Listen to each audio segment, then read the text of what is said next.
আজ শুক্রবার 12ই রবিউল আউল, আরবি মাসের 12ই রবিউল আউল। ইসলাম ধর্মের শ্রেষ্ঠ ধর্ম প্রচারক হযরত মুহাম্মদের জন্মদিন। এই জন্মদিনটিকে ইসলাম ধর্মের মানুষজন বিভিন্ন ধর্মীয় শোভাযাত্রা ও ধর্মীয় অনুষ্ঠানের মাধ্যমে পালন করেন। ইসলাম ধর্মের মানুষজন হযরত মুহাম্মদকে সৃষ্টিকর্তা আল্লাহর পরে বিশ্বের শ্রেষ্ঠ ধর্ম প্রচারক বলে থাকেন। বিশ্ব শান্তির বার্তা নিয়ে ধর্ম প্রচার করতেন হযরত মুহাম্মদ। সারা দেশেই বেশ সমারোহে পালিত হয় এই দিনটি। এমনই সমারোহের ছবি দেখা গেল এ রাজ্যের বাঁকুড়া জেলাতে। এদিন বাঁকুড়ার কেঠারডাঙ্গা মসজিদ গোড়া থেকে একটি জৌলুস আকারে বর্ণাঢ্য প্রভাত ফেরি বের হয়।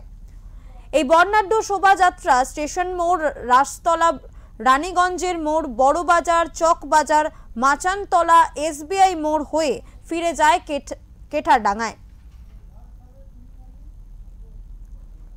বিশ্ব নবী দিবস পালন হতে দেখা গেল বীরভূম জেলার নানুরের বাসাপাড়ায় ধর্মীয় শোভাযাত্রায় পা মেলান জেলা সভাধিপতি কাজল শেখ। বিশ্ব নবী দিবসকে সামনে রেখেই নানুরের বাসাপাড়ায় ধর্মীয় শোভাযাত্রা বের হয়। নানুরের বাসাপাড়ায় পুরো এলাকায় প্রদক্ষিণ করে তারপর এই ধর্মীয় শোভাযাত্রা শেষ হয়। ধর্মীয় শোভাযাত্রায় যাতে কোনো রকম অপ্রীতিকর ঘটনা না ঘটে সেই জন্য নানুরের বাসাপাড়া এলাকায় পুলিশের নিরাপত্তা ছিল জোরদার।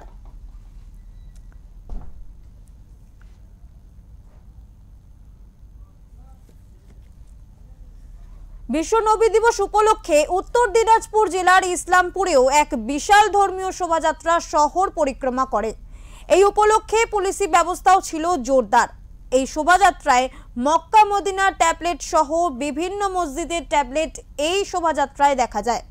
8 থেকে 80 প্রত্যেকেই এই ধর্মীয় শোভাযাত্রায় মিলিত হয় এবং শহর পরিক্রমা করে।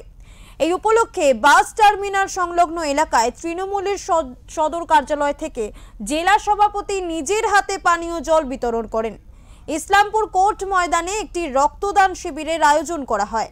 উদ্যোক্তারা জানান প্রায় 50 ইউনিটের মতন রক্তদান করার লক্ষ্যমাত্রা রাখা হয়েছে।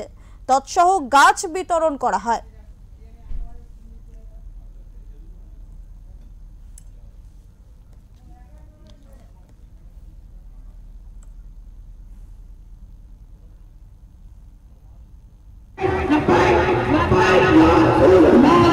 The